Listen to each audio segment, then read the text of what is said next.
Hello అందరికీ, welcome to the homely chef. ఈరోజు మనం బగారా రైస్ ఎలా చేయాలో చూద్దాం రండి. ముందుగా ఒక కుక్కర్ తీసుకొని అందులోనే కొంచెం ఆయిల్ అండ్ కొంచెం గీ వేసుకొని వేడి చేసుకోండి. ఇందులోనే షాజీరా, మిరియాలు, చెక్క, లవంగం, బిర్యానీ ఆకు, అనాస్ పువ్వు వేసుకొని ఇవి కొంచెం ఫ్రై అయినాక ఇందులోనే 2 పచ్చిమిర్చి అండ్ 1 ఆనియన్ వేసుకొని ఫ్రై చేసుకోండి. ఇందులోనే కొంచెం సాల్ట్ అండ్ కొంచెం అల్లం వెల్లుల్లి పేస్ట్ వేసుకొని పచ్చివాసన పోయేంత వరకు ఫ్రై చేసుకోండి. వన్స్ ఇది పచ్చివాసన పోయిన తర్వాత ఇందులోనే కొంచెం పుదీనా అండ్ కొంచెం కొత్తిమీర వేసుకొని ఒకసారి లైట్గా ఫ్రై చేసుకోండి.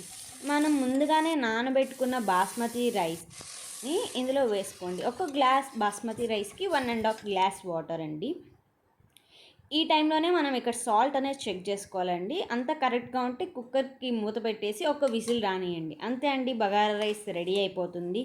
ఇందులో మసాలాస్ ఏమి ఉండవు కాబట్టి పిల్లలు కూడా ఈజీగా తినేస్తారండి. లంచ్ బాక్సులు కూడా పెట్టేసేయచ్చు.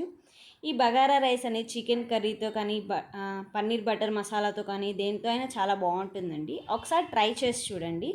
ట్రై చేసి ఎలా వచ్చిందో చెప్పండి. Thank you for watching.